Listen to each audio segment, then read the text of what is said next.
Hello guys, so welcome to another video. Ayan, so nandito kami ngayon guys sa NAIA Terminal 2, Air Asia. At papunta kami ngayon guys ng aking pamangkin sa Cebu City. So it will be our second time na pumunta ng Cebu. So nung last time na nagpunta kami dyan guys ay year 2021. Yung paka-restore lang guys nung pagka-travel, domestic and international. Naka-face mask pa kami noon.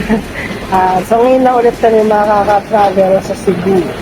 So very spontaneous guys yung travel ngayon kasi wala kaming prenatal na itinerary.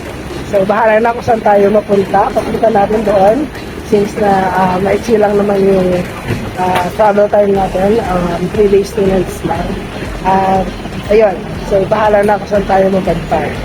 So ang totoo nga niyan guys ay medyo hindi maganda yung aking pakaramdam ngayon. Medyo may nararamdaman tayong ugat sipon. Pero kaya naman na mag-travel. Bahala na. Ayan, so hinintay lang namin guys ng boarding time. Para kami papasok. Doon lang sa kabilang gate guys yung pasakay. Update namin kayo mamaya. See you in a day.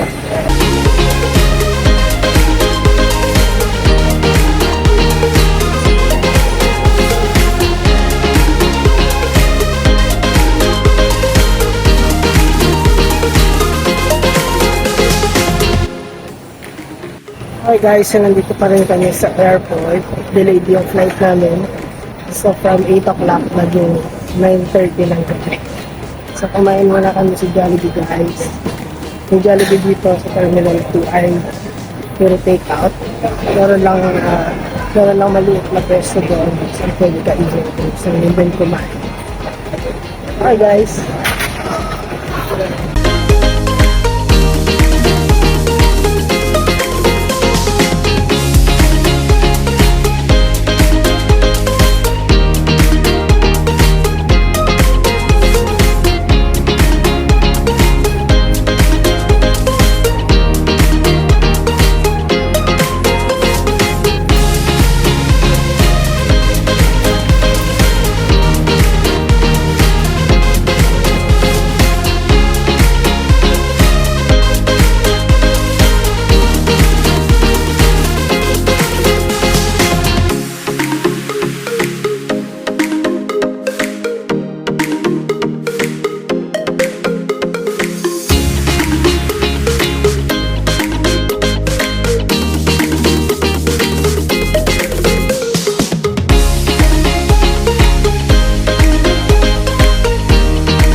Hey guys, so we're here at Cebu Mactan International Airport.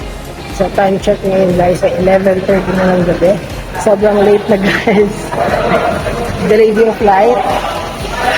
Ayan, so ngayon guys ay papunta kami ngayon sa taxi bay. Papunta taxi na lang kami papunta dun sa aming tutuloyan na condo. So see you guys in a bit. Hello guys, so welcome to Cebu City. So kakarating lang namin guys dito sa San Vida Tower. So dito kami mag-i-stay for 3 days and 2 nights. So last time na nagpunta kami dito sa Cebu City ay dito rin kami nag-stay kasi maraming murang accommodations dito guys. So maraming rooms for rent dito na mura lang. Yan. So time check ngayon guys ay 12 o'clock na ng madaling araw. So sobrang delayed talaga yung dating namin. Supposed to be past 9 o'clock nandito na dapat kami. Pero dahil sa sobrang delayed, 2.5 hours ata yung delayed ng flight. Ayan, late na rin kami nakarating dito. Okay guys, so quick room tour lang guys. Itong aming nakuhang room. Tara, tingnan natin. Okay guys, sa pagpasok ng room, ito yung makikita na dito yung kitchen area. So merong fridge. Meron din ditong induction stove. Merong kettle. At meron ding free water. Meron tayong microwave, oven here. At yung sink. So, meron table dito guys. Here's the mirror. Hello. Ayan. So, meron tayong television. At merong couch. At ito yung bed natin guys. Double bed. May phone. Ayan. So, punta naman tayo sa ating toilet.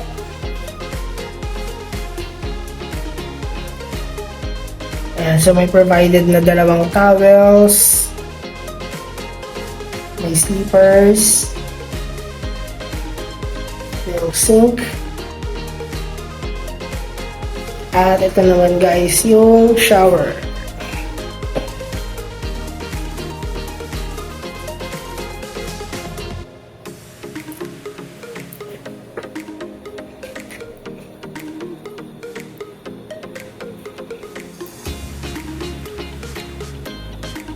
Okay, so ayan yung ating quick room tour guys. So ngayon ay bababa muna siguro kami at harap kami kung may makita kaming 7-Eleven para makabili ng mga snacks or kung ano mga foods na pwede namin i-consume sa next 2 days dito sa condominium.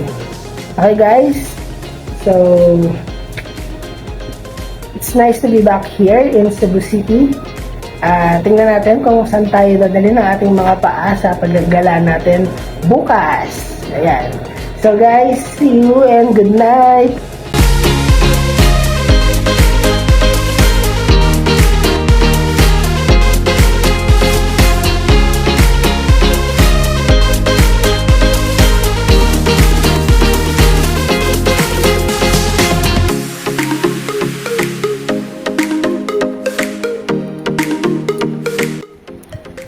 Hello guys, so nandito kami ngayon sa Taoist Temple dito sa Cebu City.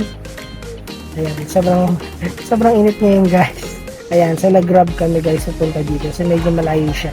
Yung daanan na dinaanan ng car kanina ay hindi yung daan papunta ng Temple of Lea dito sa Sierra Garden. So mataas na part ng Cebu City. So hanggang dito lang kami sa Taoist Temple muna. So maya lang guys ay pasok kami dito sa loob. Kung pala kailangan ng face mask dito guys sa Taoist Temple kung pupunta kayo dito.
guys, so nandito ako ngayon sa harap ng Cebu City Hall. Ayan, mula doon sa aming pinatuloyan sa San Diego Tower ay sumakay lang kami guys ng jeep na mayroong code na 12I. At dito na kami binaba malapit dito sa City Hall. At katapat na katapat lang guys ng City Hall ay ang kinaroroonan ng Magellan's Cross. Okay, right now guys, wala naman masyadong tao dito sa Magellan's Cross. Pero merong mga nag-offer guys ng candles, prayers, dyan guys sa may kinatatayuan ng Magellan's Cross. Sa likod niyan guys, ay nandiyan naman yung Basilica Minor de Santo Niño. Kung saan during Sinulog Festival, dito guys nagpupunta yung karamihan ng mga devotees, mga guests dito sa Cebu City.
Hello guys, so nandito kami ngayon sa 10,000 Roses dito sa bayan ng Cordova dito sa Cebu.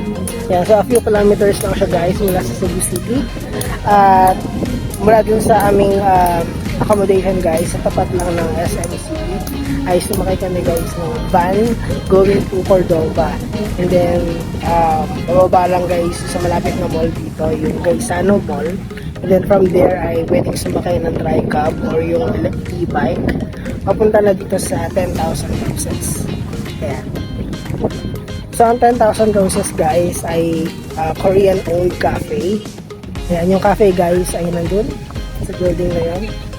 At nagsiserve sila guys sa mga coffees, mga shakes, mga sandwiches. Ayan.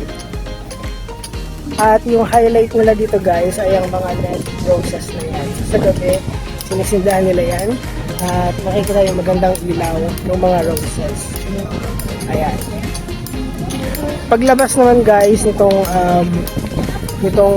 cafe, ayun yung Lantaw Restaurant na nag-offer ng mga seafoods. Ayan.